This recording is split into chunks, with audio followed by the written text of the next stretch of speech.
Hello and welcome to my video. It's been a long time, in fact about I think it's around 6 weeks since I painted anything. So, and the reason being I wasn't awfully well, I had COVID, but that's going away. So now I think it's time I did something before I completely forget how to paint, which is possible. So this is going to be a very untidy start painting, and then out of the untidiness I'll do my best to make a painting, and it's going to be a tree. So and quite honestly, if you take a break from painting, it's a strange thing, but you can actually almost forget how to go about things. It's a bit like playing the piano. You get a little bit rusty. So that's why I'm going to do something really easy, and trees do tend to sort of come to me quite easy. Let's put some colour on there to see what we've got. So we've got a sort of brown. Okay, so it's going to be I'm going to work on this idea of me being born in the wrong century. I put up a painting on Facebook the other day, and someone said, "Oh, 17th century." So this is what that looked like, and it does have a sort of old world look to it. So let's just see what we get. I want basic untidiness, which I have to say is something that sort of comes naturally to me. I was born untidy. It's not something I've worked at, and I think some people just are. And I seem to have. Well, actually, if I'm honest with myself, I'm more talented at being untidy than I am at painting pictures, I think. So the thing about nature, okay, is nature is untidy. So don't I keep saying this to people, don't hold the brush like that. That's just a tidy way to paint, okay? Hold the brush like this, okay? So that you can glance your surface with the brush and get an interesting texture quickly.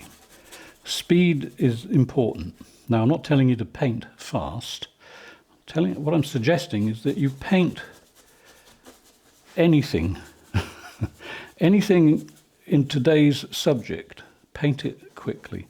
Don't worry about mistakes. We want mistakes. Base of a tree trunk starts already. It starts to sort of appear, and I know it'll go up there somewhere. So that's easy. That takes away the having to think about it stuff. So there's a tree going off up there. Do not make it fat going thin very fast. Keep it almost the same width. The thing about trees is they are strong and big. Even if it's a wispy tree, thin all the way off the picture. Okay, it's a good habit to get into. And then start building.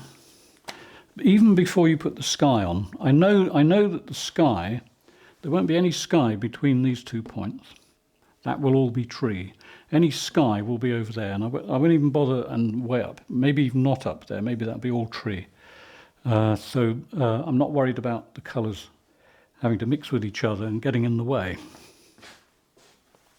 A bit more oil. Now, I just mentioned this. So 6 weeks ago, just before I got COVID, I opened this bottle. This is they just call it painting medium, and it's basically linseed oil with a bit of a drying agent and something in there that they tell you to run to a hospital if you spill it or drink. No, if you drink it, that's it. But that's not going to happen. But because it's been open, it's got the texture of, I suppose you could say, corn syrup. I can guarantee it will not come off the brush. I've got a nice big lump on there. I can do this. Okay, absolutely nothing coming off. It's like, as I said, corn syrup. It's nice and sticky. It's almost, if I do this, it almost hangs on the picture. Not quite there. Just if I move my hand, I don't know whether you can see that, but it's hanging on a bit. And that's because it's starting to dry, which is absolutely okay. Doesn't affect your painting at all. So all this stuff, now it's all the same colour at the moment. Doesn't matter what I do here, it's just going to be a mess, it's going to be a tangle. I've always had this thing, you see, when I was a kid, or late teen, when I really started painting, I used to think to myself, if I stood in front of nature, went out in the woods, looked at a tree like this, base of a tree, I think, how do you paint all that mess? Well, the trick is you paint it messily. Paint it as a mess. Don't try to tidy it up. Just sort of let it appear. Don't try and paint every blade of grass and every tangled bit of shrubbery. Just sort of think in masses. So it's a mass of green, reds, greys, that sort of stuff. What else? I mean, I might put a bit of yellow ochre in it later, but not at the moment. So let me just check for reflections before I go on. So far, so good. So there's a bit of tree. I'm probably going to have a branch or two coming off it, so I think I'll just sort of put something there. Again, the edge, you see, it's all sort of ragged. And here's what you might think is the tricky bit. When you look at a tree, not all branches just come off the side. Some of them come off the front and move around. So, but paint them to start with as if they do come off the side. The thing that you do to it to make it look as though it's not coming off the side is you pull it into the centre of the trunk. Let's put it sort of there, like so. So now it's not just coming off the side, it's actually that little bit of light. It's not a lot, but it brings that branch around, and so the branch actually appears to grow from this point rather than that point. It's as simple as that. And the other thing that will help it is if I put a bit of dark paint underneath it and then a bit of light paint below that. Well, I say light paint, you can either put light paint or you can add light like that. So that branch now is coming from the front edge of the tree. I'll sort of refine that a bit as we go on. These light bits here, I like that for a reason. And that'll become clear in a moment. All this stuff up here, now you can paint a picture like this and you can not paint a sky. You can just leave it white. That's quite a nice effect. If I was going to leave it white, I would sort of do things like this. I'd add sort of fluffy little twiddly bits floating in the air. I'm probably not going to go for that.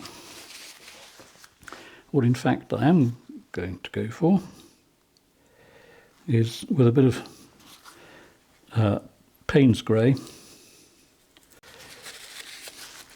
Payne's grey and red ochre.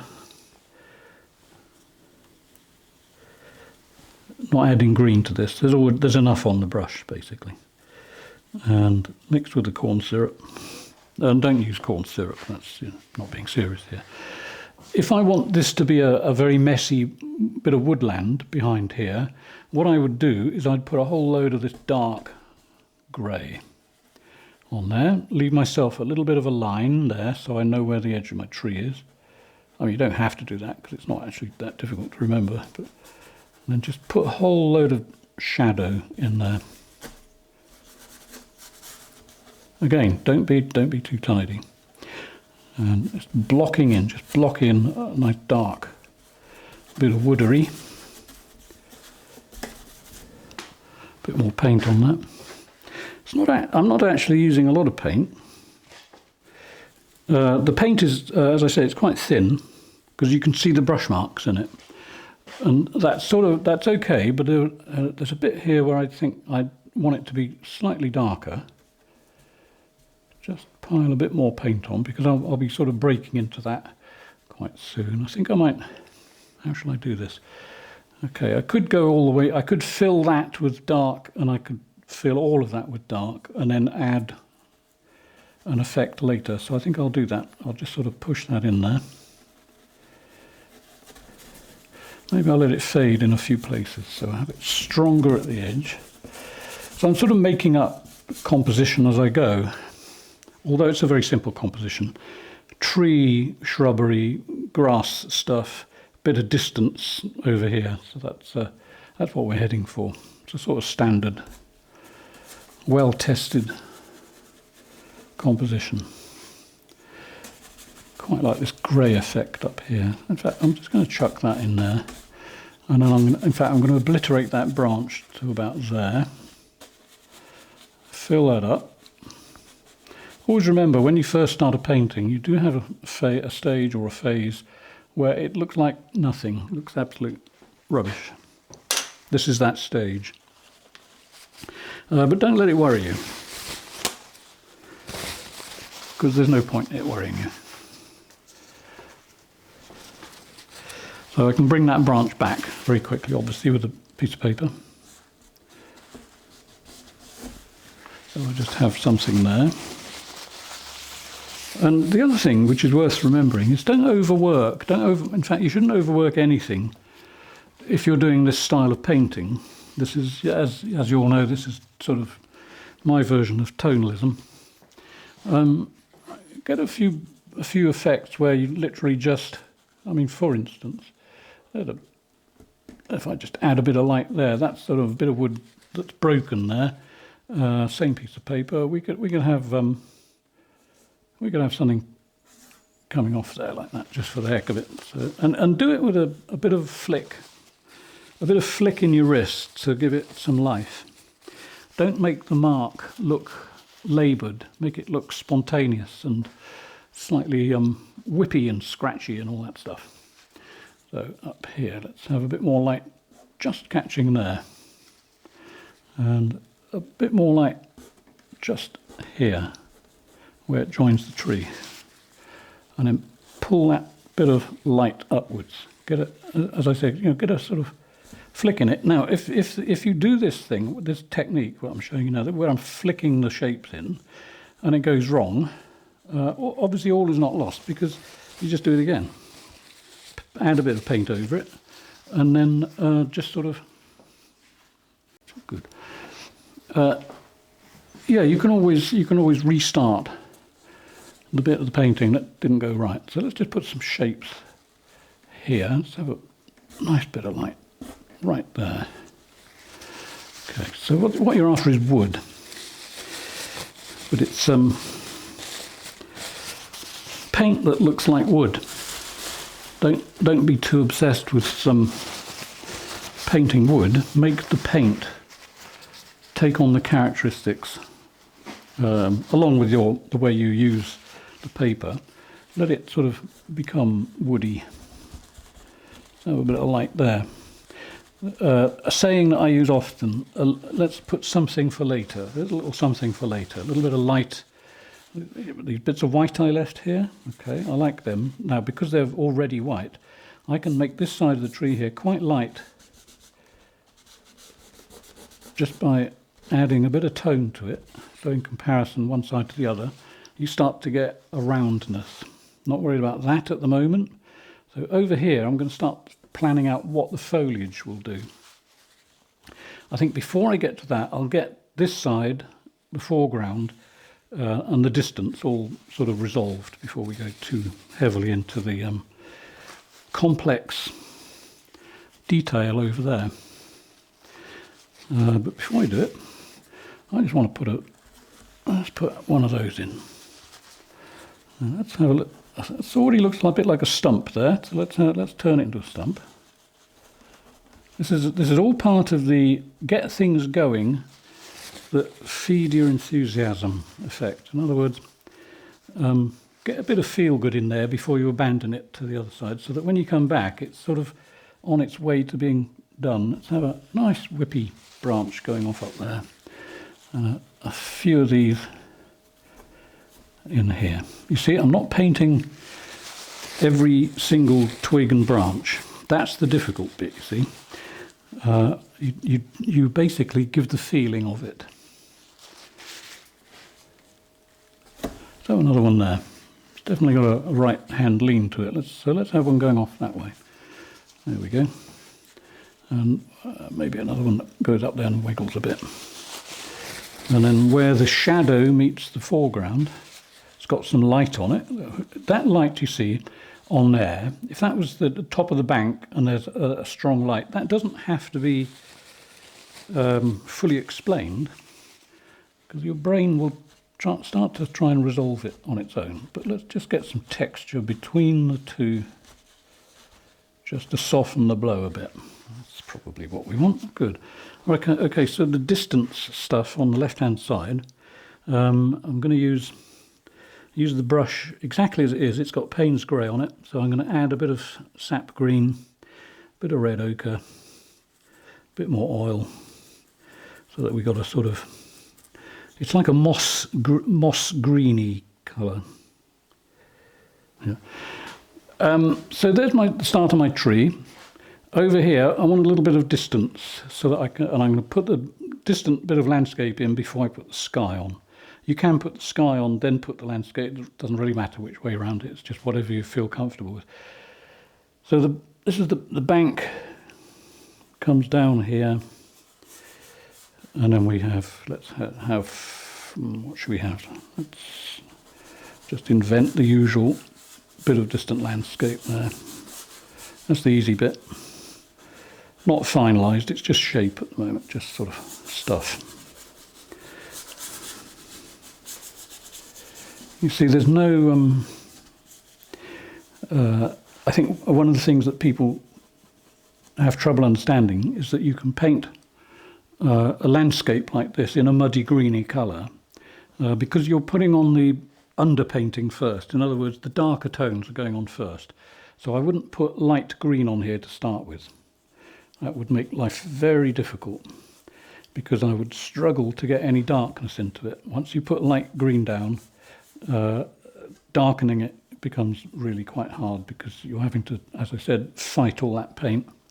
That's just a simple distant thing, and that may completely change. Probably will, in fact. Now, I've got another brush out. Right, so I'm going to put a bit of bluey sky. Think of it as stuff, bluey sky stuff.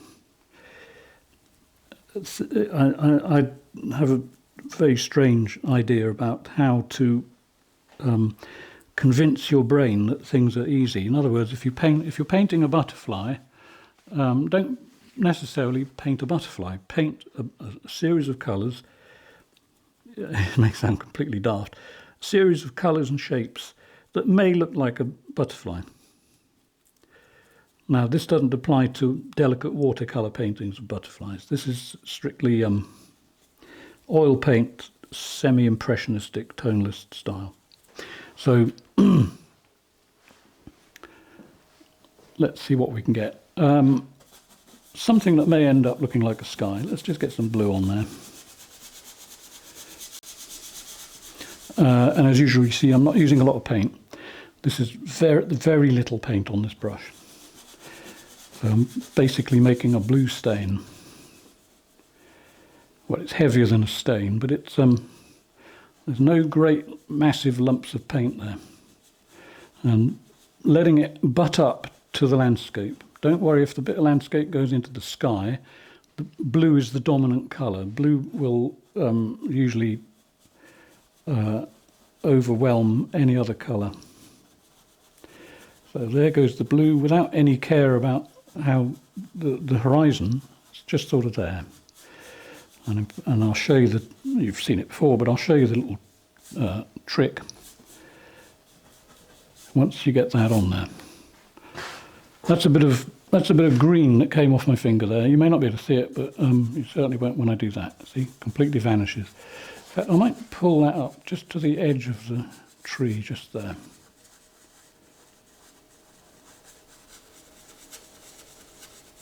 And that's as far as I really need to go there, because this will be tree above it. Foliage, I mean, beg your pardon. So there we are, there's a sort of bluey effect. In fact, before I move on, I might just do this too. That's just to get a bit of light just there. Not much. You see how quickly that bit of white is lost? It's the same as putting too much light colour on in the beginning and trying to darken it. Always start dark and aim for the light. So when I put white on blue, it almost completely vanishes. But I'm after just a bit of flatness in the sky there. No brush marks, just on that bit. Now this is going to dry very fast. This painting medium that I'm using, and plus the fact the bottle's been open for 5 weeks, heading towards 6 weeks probably, it's going to dry in a day maybe.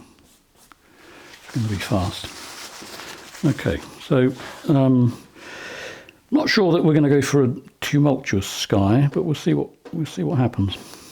Anyway, that's enough of that. So let's go back to the green brush. Now, because that sky colour is there, if I go back here, I can push the landscape into the blue a bit more, and we'll get a nice misty, way off in the distance effect. Just don't worry about, if you think you're making a mess, you're probably not. Just pull the two colours together and you'll get a really good distant misty effect, like so. Okay, I can take that even further. Obviously you'll see when I fill the screen with it later, but the video, you see, is picking up quite a hard line there, because the video has to simplify. It has to make a decision where the colours change. But it's extremely vague when you're standing in front of the painting. Let's make it even vaguer. Is that such a word? More vague. There we go. I'm really into sort of distant, misty, foggy stuff. So there we are. That's how you paint perspective. Now you can also pull a bit of the sky. See, it's just on the tip of the brush. If I pick up a bit of this white bluey colour here and I pull it down into the landscape, that has another effect. I'm adding a bit of local light to the landscape just by using what's already there. Not sure about that shape yet, but we'll see. Okay, so this is the only time at the moment, up to now, that I've had to wipe a brush. So I'll just give this literally just a quick wipe. I don't actually clean the brush. With turpentine, just wipe it off.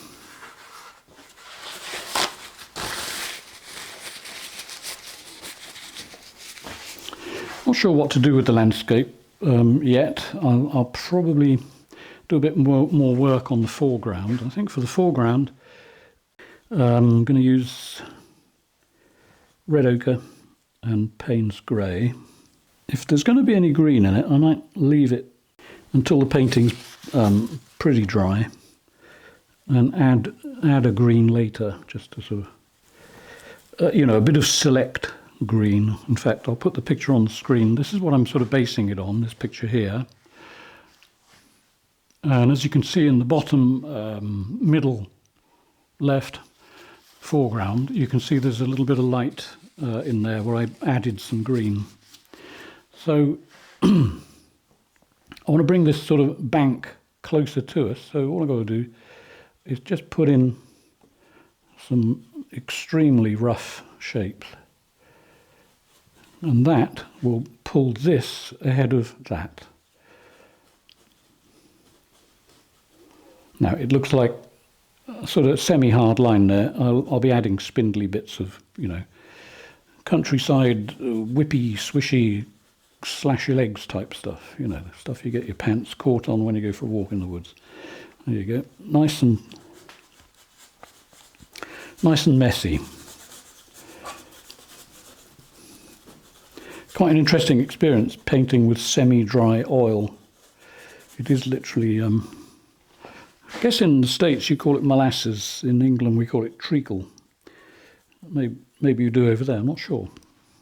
But it's like, that's the effect it has on the brush, it's like that. So let's just sort of put a shape down there. I might be adding light to this in a moment, but for now, I just want to get it on there. Make the brush make the foliage.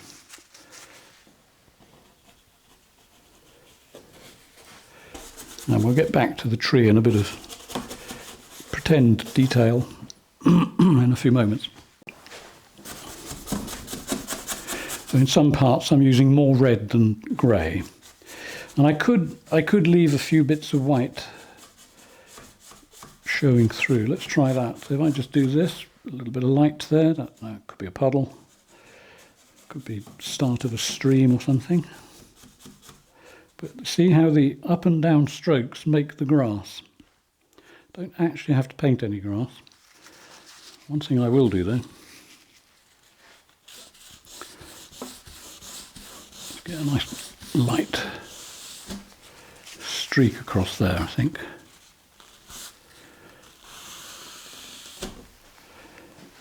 Check that for levelness.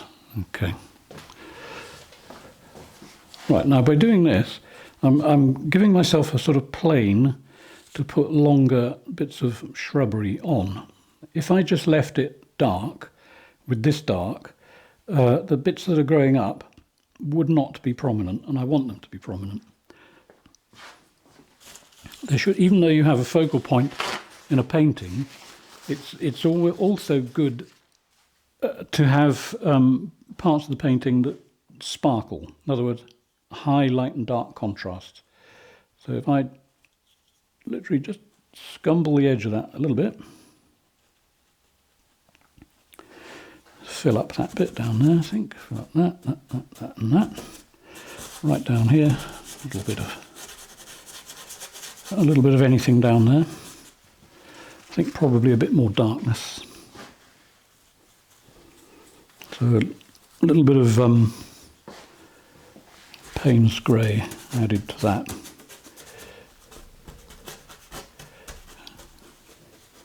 Okay, and now here that's slightly untidy, but I'm sort of okay with that. Going over to the horizon, we've got this sort of very blurry bit in the middle, which means I want to put something over here that's going to catch the eye.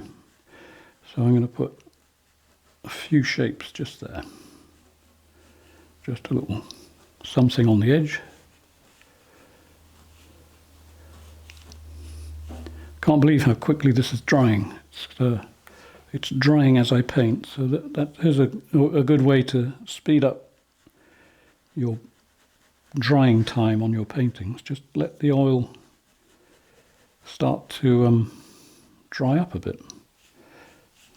Yeah, nice little bunch of trees on a hill there. Okay, good. Now, the thing is, I've got to figure out where the foliage will come, so I probably need to take the sky up just a little bit more. It's very difficult for me not to put a storm in there, but I might resist it a bit. We'll keep it just blue for the moment. Can always change it later anyway. So this is basically white with, I mean not much white, with royal blue.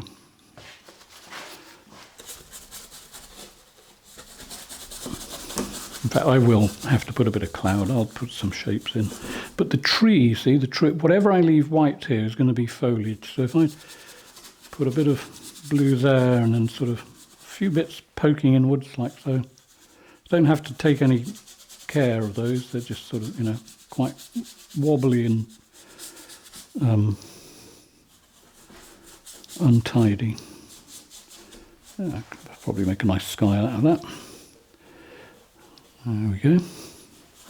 So I'll do a little bit of a quick bit of turgid. Turgid in this case is going to be made out of royal blue and Payne's grey with a tiny amount of red ochre in it. It makes a nice warm grey, not a dark grey, but slightly warm. So we can start putting those in, literally just, you know, loose as you want. Don't forget, paint the wind into the sky. And that basically is this. The way I do it, right, is I put the colour on, just occasionally go like that with it. You know, with a lean into the picture. That'll give you a feeling of a bit of wind catching the clouds. There we go. And then before I do any more foliage, I will just give that the smoothing treatment. just to take the edge off it a bit. And well, when I say take the edge off it, I mean to lose some of the brush stroke, because this is very untidy at the moment. A little bit more darkness just there.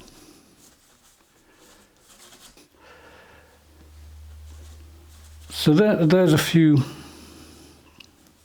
I should try to remember what I was saying before what was I saying? Oh, I don't know. Not going to worry about it. So I'm going to basically take away the brush strokes from the sky. Now you may not see them on the video from there. Who knows? I never know. But the final shot, you will see them. So I'm just going to sort of mute them down a bit. And I usually use a big smoothing brush for this, but I'm going to use a small one.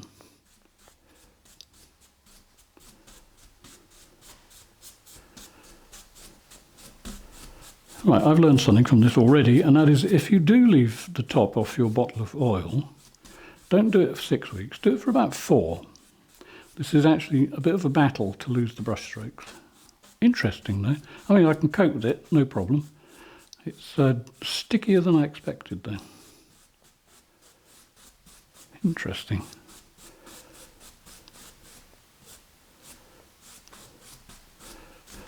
Okay, I think that's going to do it. Okay. Right, so the tree, how are we going to do the tree? Well, the thing about trees is, and this is only for this technique and basically this style, I think, I don't try to paint what they call sky holes in the tree. In other words, leaving a bit blank where you can see through the tree. If you want those, you can add them later and sort of fiddle around with them. But for what I do, I go for very dense trees. This is not a particular species. This is a, if you want to give it a fancy name, the Latin name for this tree is Stuart Davies pigmentia. But it's basically a generic tree shape. And again, start with the darks. This will be interesting. So this is the same brush that I did all the other stuff in the foreground with. And all I'm going to do is just fill that up with paint right up to the edge of the tree here, and this is darker than the tree. There'll be a bigger contrast in a moment. But basically, just sort of put on, I keep saying basically, don't I? Just put on a whole load of mess like this. The important bit will be the texture that you add to that. Some of this will go over the tree, so don't be fooled by that tree suddenly being in the front of everything. The foliage has to come this side of the tree as well. The important bit is to get the edge where it meets the sky. Now this is why I say this is a particular type of tree that probably only grows in my head, but it looks tree-ish. Just make sure I've got plenty of paint up under there. So I'm just putting on paint that I can then texturize, but the edge where it hits the sky, that's the important stuff. That's where you have to try and get a bit of life into it and use the colour of the sky where they meet, so I can make it look as though the light from the sky is catching the edge of the foliage. And that's just literally by pulling the two together. I won't do too much of that at the moment because I want to make the line, in other words what's called the profile of the tree has to be interesting. It's got to have tree essence. I suppose you could call this tea tree oil, couldn't you? It's got to have an interesting edge. So do the basics like so, very, very loosely. Be conscious though, don't go out, in, out, in, out, in. That really is tedious. Every now and then, chuck in a wild card. So let's just have that. That can fizzle out just there. Don't worry about pulling the blue and the green together.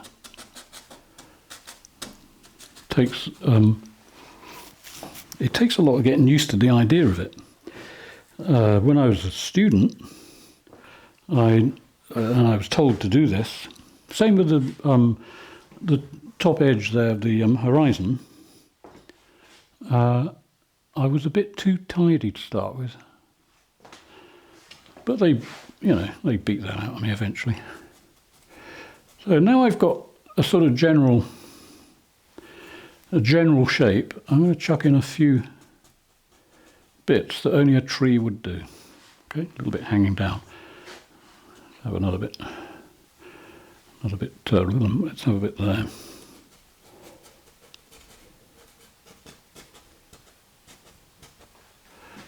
Okay, that's going to be hunky-dory, I think. And let's have a little bit of tree. Well, not yet. There's going to be a little bit of tree coming over, beg your pardon, start again. There's going to be some foliage coming over that tree trunk, but I'm not ready for it yet. And the reason I'm not ready is because I want to do everything that I need to do to that bit of the tree trunk before I do it, because I can't go back. Well, I could scrape it off. But let's get some texture into the tree trunk.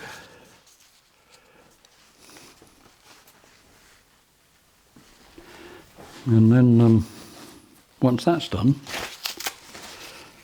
we'll be getting there. So a piece of paper, screwed up really tight. It doesn't want to be soft. You've got to really twist this to make it as hard as possible. Same when you're using it on the grass or any part of the painting. It's got to sort of hold up to a bit of punishment. So let's have some barky stuff going on in there. And all it is literally just that, up and down. And occasionally put your finger on it to push it into the board. Now on canvas this is not that easy because obviously the paint sits in the tooth of the canvas. That's why I use plywood. And for those of you who have never seen one of my videos before, the reason I use plywood is because I want to make the textures. I don't want the texture of canvas. And I have had people say, oh, that's not very traditional. Well, actually it is more traditional than painting on canvas, because originally paintings were done on wood or on plaster, flat surface. Canvas came later. So let's just add a few little sparkles in there. Now a lot of this, what I'm doing here, will get covered up, but that is absolutely fine. But like I said, if I'm going to do anything that vaguely looks like detail on that tree, I want it done before I put something over it. If you don't, then you're asking for trouble. And occasionally, push a little bit of tree into the foliage. In other words, let's have a little bit of something there. Most of that will get covered up. Let's have... I'm feeling like with this painting that I need to go fast because I can't emphasise how quickly it's getting stickier by the moment.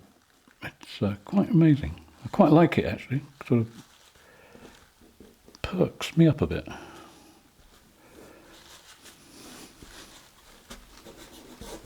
So there, a simple tree effect, and then we'll figure out how it's going to. Yeah, this is almost bouncing over the paint without making any effect. See, I'm rubbing that across there. Nothing's happening, hardly anything. But that's a new experience. Now the problem, of course, doing it this way is that it means I don't think I can do my whippy thing. That's having absolutely no effect on there. So what I'll probably do is literally put my thumb on it and drag through the paint a little bit. Let's just put a few things there that are growing. No idea what they are, but they're growing now. It's just to build up texture. Let's have a thing growing up here too.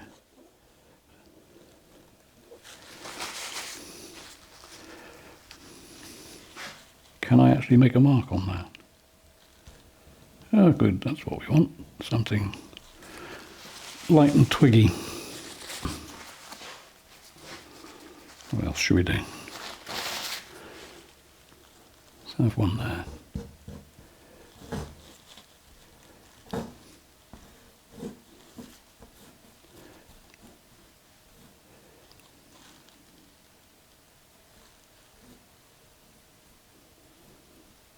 It's very interesting. It's like don't know how to explain it really. Yeah, so as like I said, you know, don't leave the lid off your oil too long. Have something there. Bit more light here. A lot more there.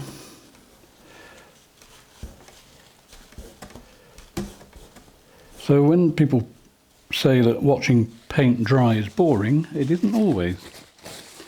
It can actually keep you on your toes.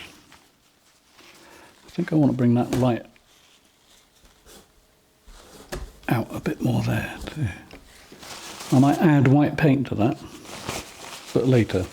So down here, right, what I want to do is get a lot of twiggy things going on. So what I need to do, I think, is get a really used brush.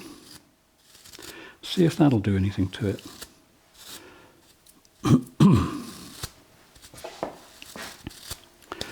Let's see what we can do with that. Okay, so here's an abused brush.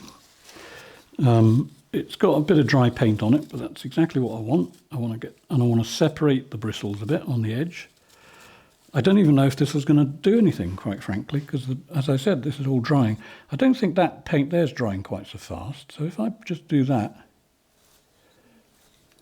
well, it's giving a bit of an effect, but as they say, nothing to write home about.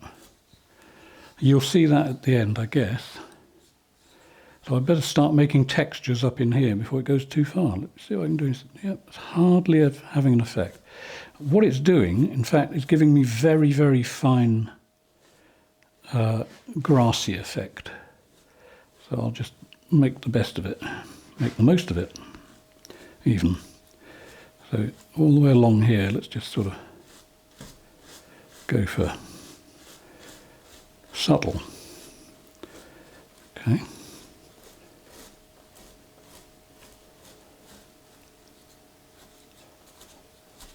Right. Really got to pull my finger out on this one. Okay, so I want texture.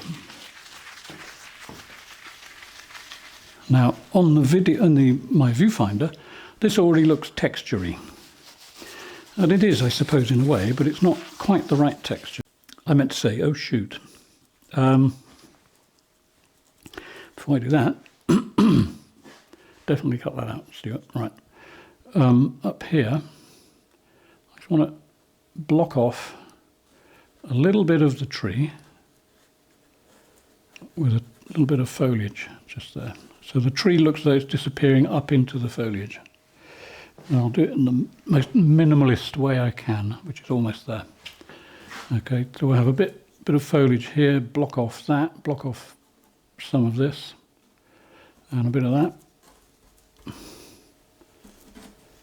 Okay, break some of these things in the background.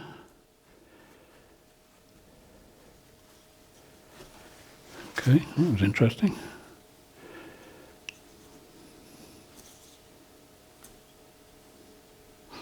Okay. Will this even work? So what I've done is screwed this up into a ball. Usual stuff. The more you roll it into a ball, the more bumps you get all over it, which is what we want. And then literally just dab it to give us a leaf effect. Now the good thing about this is that you can do this as a stage one and then come back to it before it's completely dried. You don't want to wait too long, and add another colour over the top. However, having said that, this is drying literally so fast. I could probably add another colour on top of that and it won't make a mess. I might try that in a second with probably a little touch of yellow ochre. So that line is too solid for me at the moment. I want to break that right down. So I'm going to get some paint on the paper. Nice lump of paint there. Okay, and then just break up the edge. Put in a few leaves poking out into the sky. Don't need the twigs, just the leaves.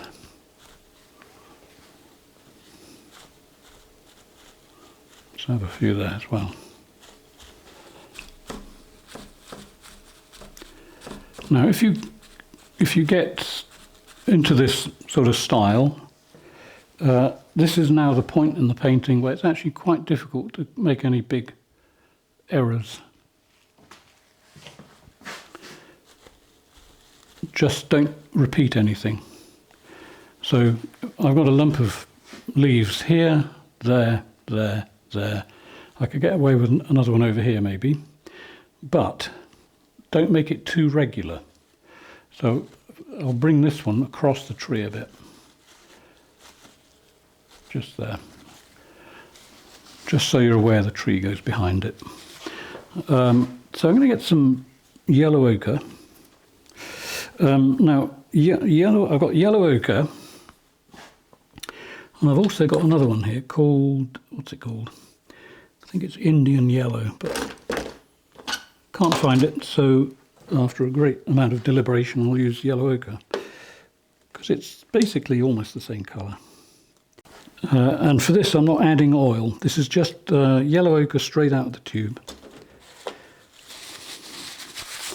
Just dabbed onto a piece of paper with lots of bumps.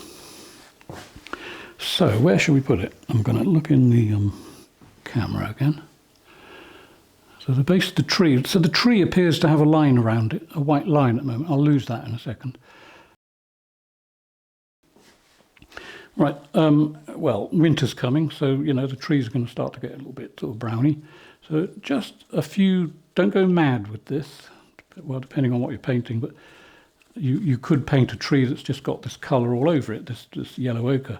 But I quite like the fact there's just a few bits starting to appear, rather than totally plastering it all over the place. Yeah, you can barely see it, but it's there. So this line that's around the tree, do I like that? No, I don't. So the way I'm going to lose it, again, with a piece of paper, just rolled into a taper, like so. Is it a taper? It sounds like the right word, doesn't it? Keep it as rigid as you can. And all I'm going to do with that really is just sort of blur the light line around the tree so that it becomes the tree. In other words, I'm not going outwards with it, I'm going inwards. So for instance, this bit of light line here, I'll put that on the line and then start to work it into the tree. You don't have to do it everywhere, just, you know, you can leave a little bit of a white line around the edge, because why not? But just, what you don't want is a solid line. A broken line is always more interesting. What have I got there? Nothing there. And in fact, the bit that the eye tends to pick up is that line down there. So I'll just try to get attention away from it. And I think the way I'll do that,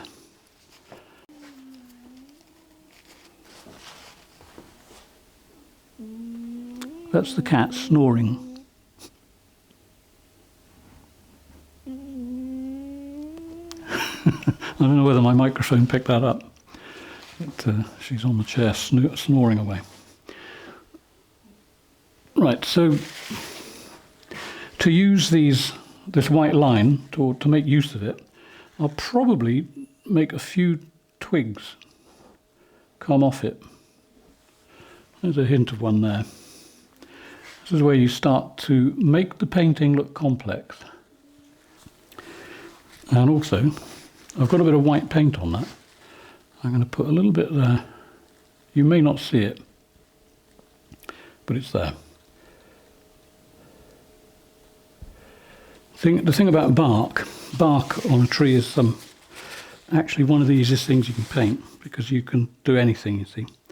Every tree is totally different, so unless you're into highly detailed figurative painting, or realistic painting, it doesn't matter what you do that much, because, you know, who's to know?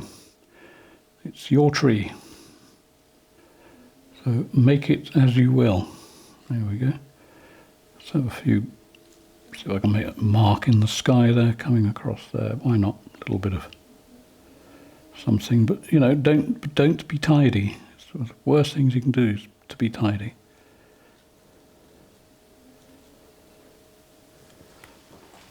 Starting to look nice and messy. Good.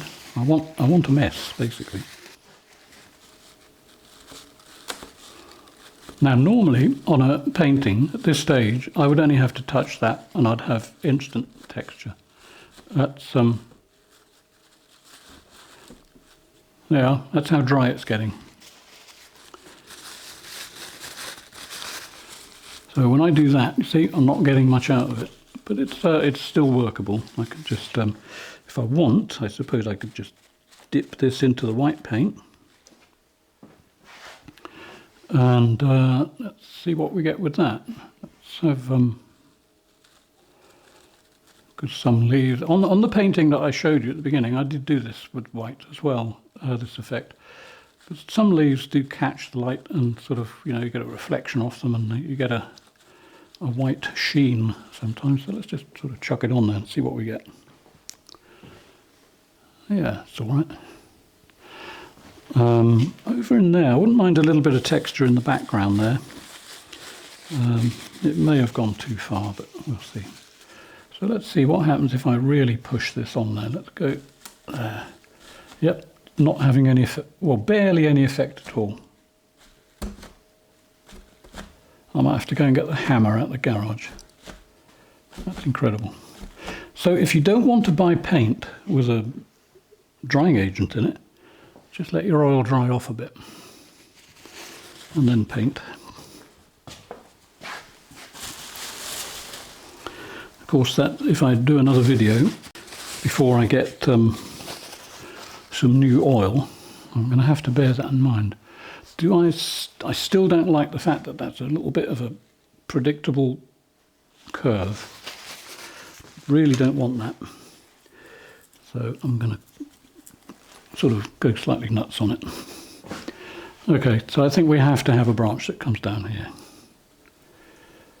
Now, this is one of those things that you may think, oh, how am I going to paint all those leaves? Again, it's that thing about don't paint all the leaves.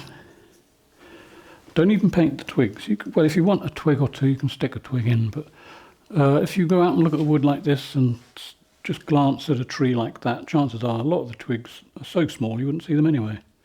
So don't worry about it too much. If you must have a twig in there, get the leaves on first and then add the twigs later. And I might even add a twig in a moment just to show you. So let's have a little bit more foliage coming down that way over there. That sort of breaks the curve a little bit more. Don't be afraid of it, whatever you do, just sort of, you know, hate repeating myself, but just go for it. That might be enough. Okay, I'm going to chuck in a twig or two, and then I think that might be it. Right, for the twigs, I did, for a while, run out of rigger brushes, but I planned ahead, and I now have plenty of riggers. Never get caught short without a rigger. The brush of the twig. Okay, now I'm ready to do the odd twig. So where should we put them? I don't want to overdo this, but you will see this on the final close-up. In fact, what I'm going to do is just sort of touch that and get a hint of a line that runs through there. It's going to be almost subliminal. Let's have one that comes from there that just sort of drops down a bit. Maybe a hint of one there. Don't overdo it. Don't think, oh, I've got to do every single bit of the twig. You don't have to.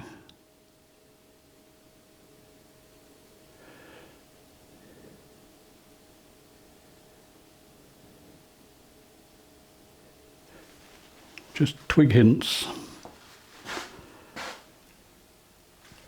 Let's try a bit more oil. Basically what I'm using is all the colours I've used all over the rest of the painting. That's, you know, green, brown and grey, just to get a dark colour. Let's have something growing up here. Let's have something going up instead of down. So let's have a sort of no, that's not the word, is it? Wispy thing. Just letting it gently touch the painting. Now, going on about the oil drying, you can see that I'm putting this on this blue and this white, and it's not disappearing into the paint.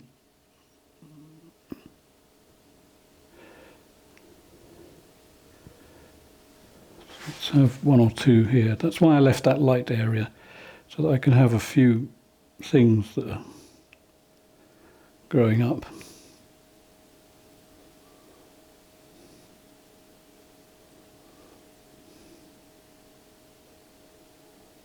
So the thing to remember with this painting is that you may think you're making a mess at the beginning, but, you know, don't worry about that. Make the mess. The mess is where the painting is hiding. It's in there somewhere. Just got to pull it out.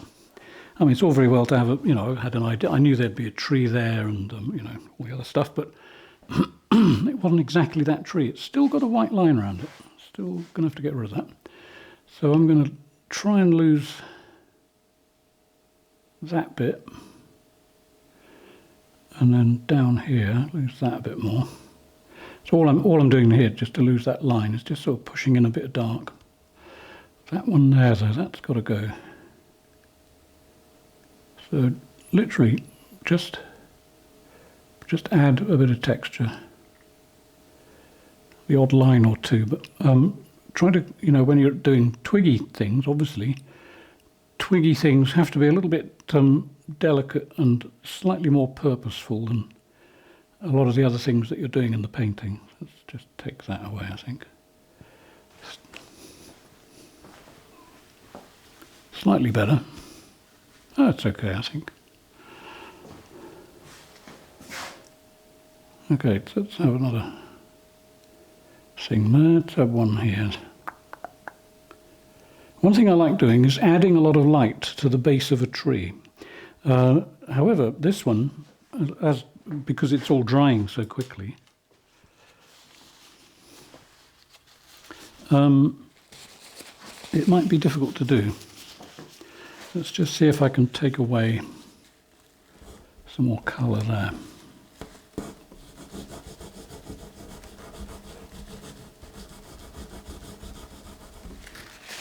Not a lot happening. Okay, so in that case, I'll add a bit of white. Well, actually, this will do it. Okay, so this is like a miniature fan brush. What's it got a name on it? No. So I bought this probably off Amazon. It's just a tiny little brush like that. It's got a slight fan on the end. And what I'm going to do is just sort of get a bit of white paint on that. And by adding a bit more white, I'll take away the effect of the white outline. So let's just have a little bit of light coming around the tree here.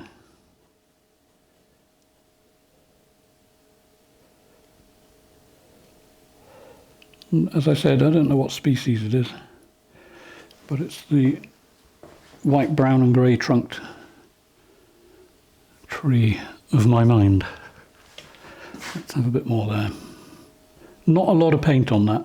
All I'm doing is just trying to get a lump of light hitting the tree without obliterating some of the colours underneath. Now, I could add some roots, but adding roots, you have to be prepared to make them as complex as you can. If you add simply what I call octopus roots, it will just not look real. So you've got to sort of give the illusion, dare I say it, of detail. You would need lots of intricate shapes at some point in the painting. Let's have a little bit of light, more light here. That will bring the shape, that will come closer to us. Let's have a bit more light just there. And then that can break into the darker colours. Clearly a tree that's been around for a while. Okay, so there we go.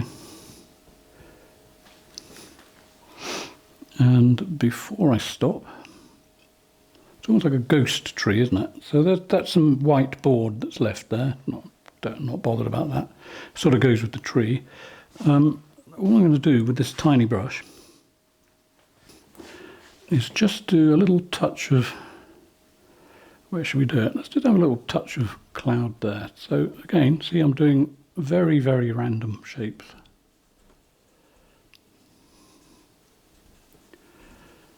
You know, don't do bump, bump, bump, bump, bump, bump, bump. Okay, if you have to do bumps, they've got to be very irregular. No regular bumpery.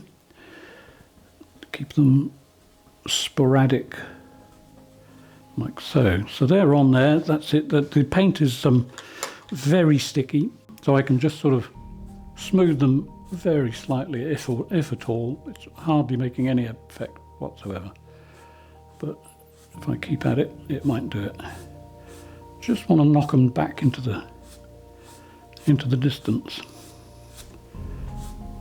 There we go. Just a hint of a cloud or two. Okay, and I think that's it for now. So now, what I might do tomorrow, because I'm sure it's going to be really dry tomorrow, I might go over that with a few more colours, and if I do, I'll add it to the end of the video. But I think that's it for the moment. So don't forget, lots of texture, lots of, you know, it's got to be a mess. Nature's a mess. Never forget it.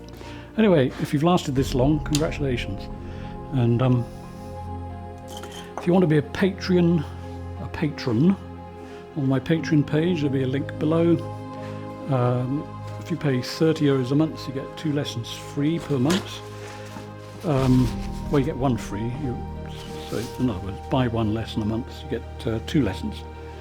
Facebook link is below. If you haven't subscribed, please do. It's free, costs you nothing. Helps the YouTuber immensely if you do.